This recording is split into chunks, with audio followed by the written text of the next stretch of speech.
Hola amigos y amigas del enemigo, ¿cómo están? Soy Juan Antonio Carulla, una vez más aquí con ustedes y hoy vamos a hablar de lo que fueron mis discos favoritos, mis lanzamientos favoritos del mes de febrero. Lo reduje solo a álbumes porque sí, porque ahora sí podemos hablar únicamente de álbumes y no escoger también canciones y eso como en enero que pues no había tantos discos para escoger. Entonces estos fueron mis discos favoritos, los que yo consideré que resaltaron sobre el resto. Ustedes pueden tener otras opciones, otros favoritos, lo que sea. Si quieren pueden dejarme en los comentarios cuáles fueron sus favoritos o preguntarme si quieren por qué no escogí alguno. Uy, pólvora. Estamos en el cumpleaños de Santa Fe, Virgen Santísima. En fin, entonces vamos a empezar con el nuevo disco de Briela Ojeda. Se llama Templo Cómodo. Briela Ojeda es cantautora de Pasto, Nariño, aquí al sur del país.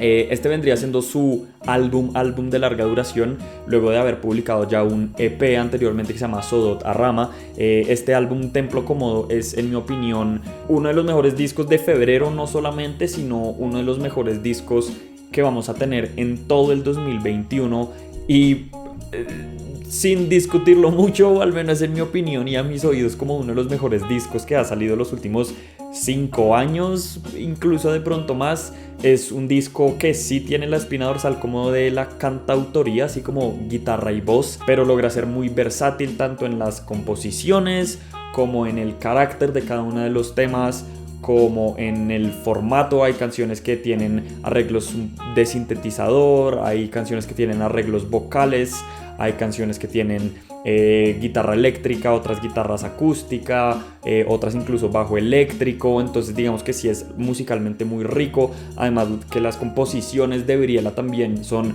fenomenales. No solo eso, sino que ella como vocalista también demuestra su habilidad y demuestra su talento. También del lado de la escritura, las letras de Briela son bastante particulares, un poco encriptadas a veces, por así decirlo.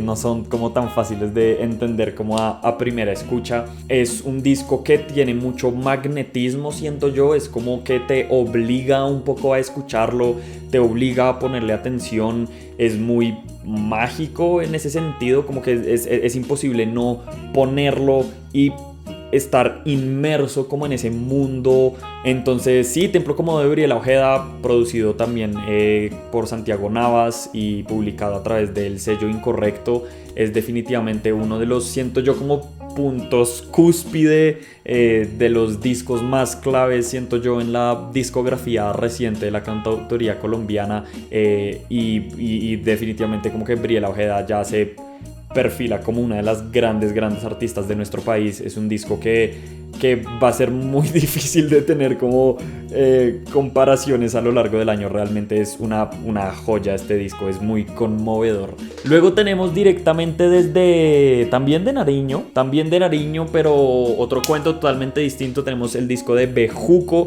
directamente desde Tumaco, también al sur del país, pero más hacia la costa. Bejuco es una agrupación de música tradicional del Pacífico, digamos, pero combinada como con otros géneros más, yéndonos como desde lo anglo hasta lo africano, hasta lo caribeño, con un formato bastante particular que combina precisamente como los instrumentos típicos de la región pacífica colombiana, como son la marimba de chonta, los cununos, las estructuras, digamos, de pregunta-respuesta en las voces y los coros de hombres y mujeres, con un formato mucho más ligado como hacia el funk o el rock, con bajo eléctrico, sintetizadores, teclados como el Rhodes, tintes muy de jazz, tintes de funk, tintes incluso de champeta, de souk africano,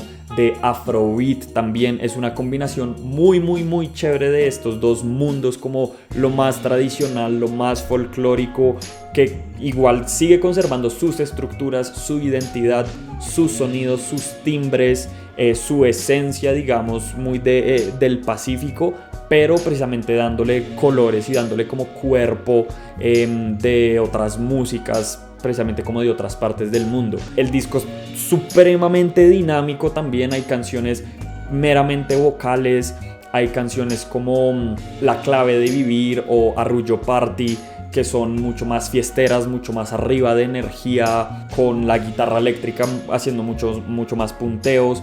O hay canciones como Agua o como Batea, que tienen los sintetizadores como protagonistas.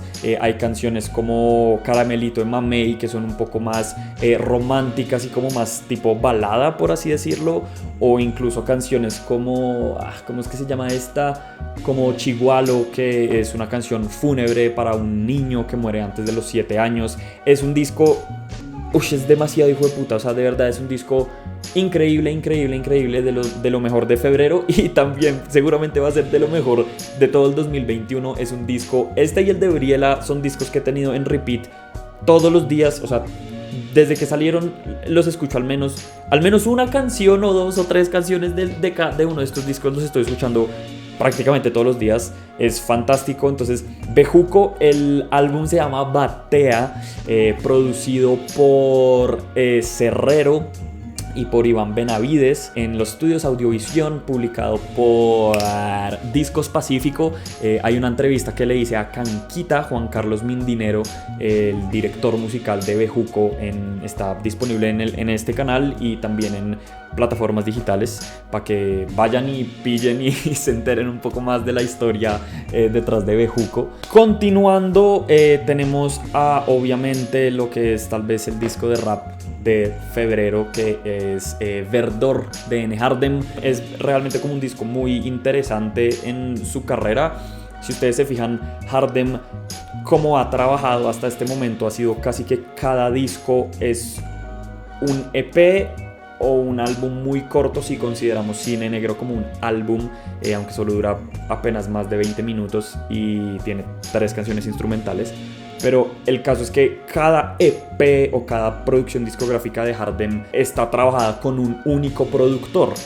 No hay ningún disco que tenga o que haya tenido hasta este momento donde haya participación de distintos productores. Entonces cada disco como que tiene un color muy particular, un concepto muy particular, y nunca había sido algo tan ambicioso y algo tan largo y tan extenso y tan profundo como lo es Verdor. Siento que Verdor, si bien no es un disco que de pronto ustedes lo escuchen y sorprenda, digamos, por lo raro, o sorprenda, digamos, por lo rapero, digamos, si ustedes están entrando como con una mentalidad de escuchar un disco de barras o como muy de competi o lo que sea, o tampoco sorprende, digamos, por ser distinto en el catálogo de Hardem.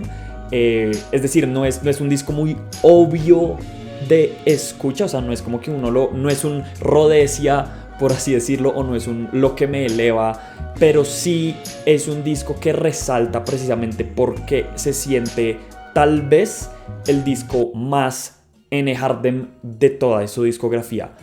Siento que es como el álbum donde él logró, después de haber hecho todo lo que ha hecho en su carrera, de haber hecho Rhodesia, Lo que me eleva, la serie de Tambor, etcétera, logró encontrar su voz, logró encontrar su sonido, logró trabajar además con diferentes productores que en este álbum son Avenrec, Rusto, El Arqueólogo,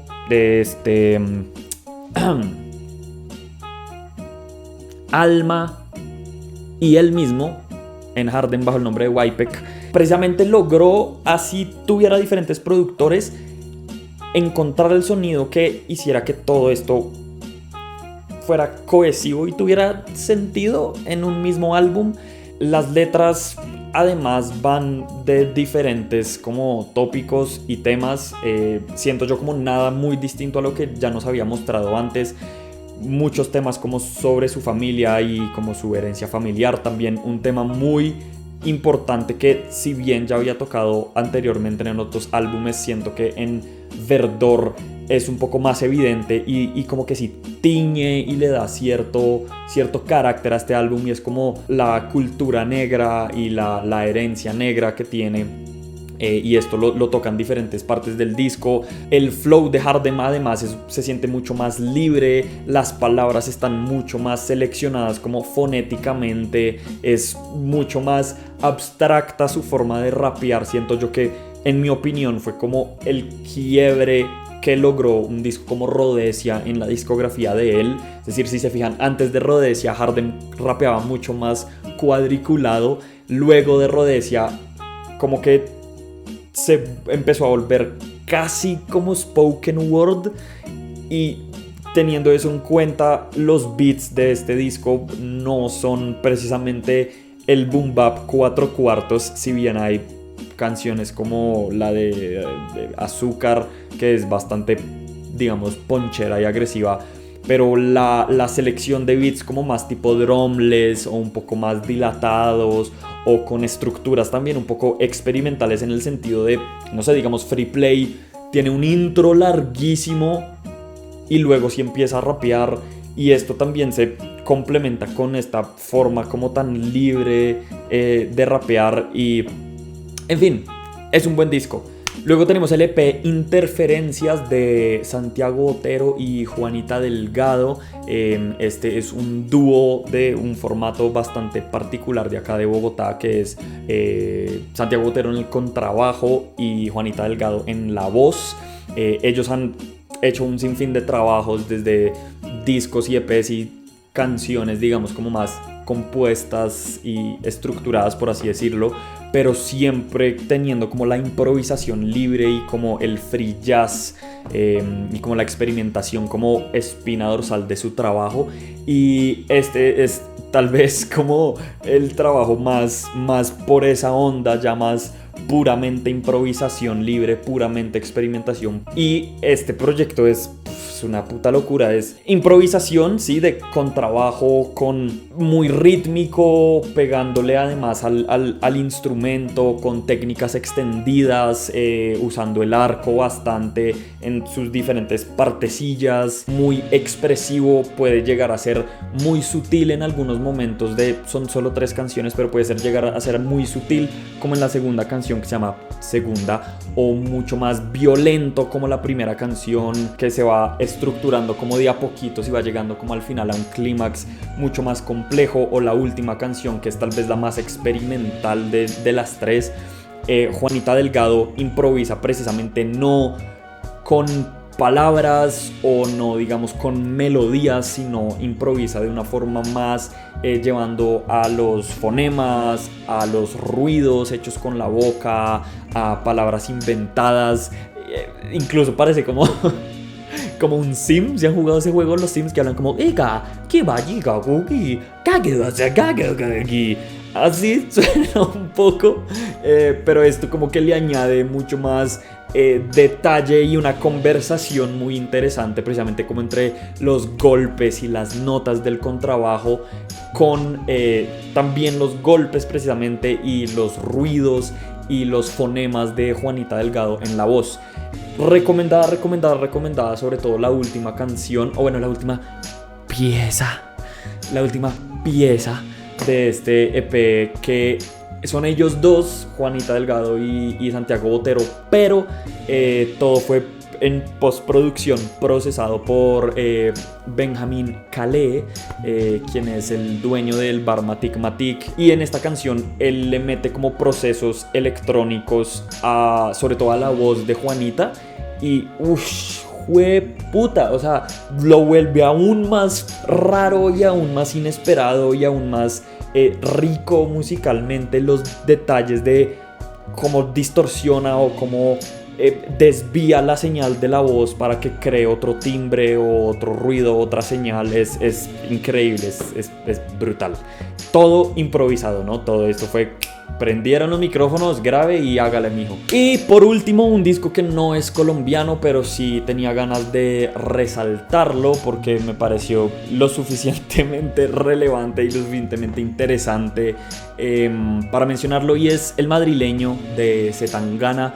Yo nunca he sido muy fan de él, me parece que realmente como que su figura y su idiosincrasia y su perfil musical siempre ha sido como de fuckboy, es como el fuckboy español por excelencia, ¿no? Y como que nunca me llamó mucho la atención como, bueno, si estás haciendo trap y estás haciendo pop como cualquier otro huevón. Pero este disco sí me gustó mucho como ese cruce que logró entre el pop, entre su, digamos, influencia, digamos, rapera, entre precisamente el folclore español, todo el tema del el flamenco, todo el tema como de, sí, los ritmos y las guitarras y las palmas españolas, lo que sea, con también una influencia también muy latinoamericana en cuanto que hay influencia de las músicas de Brasil, de la salsa, del son cubano, o sea, como que es un cruce entre tres mundos musicales muy interesante. No he escuchado el disco lo suficiente como para dar opiniones como más puntuales o más profundas. Sé que me gusta más la segunda mitad del disco, siento que es mucho más enérgica y mucho más rica y mucho más compleja musicalmente.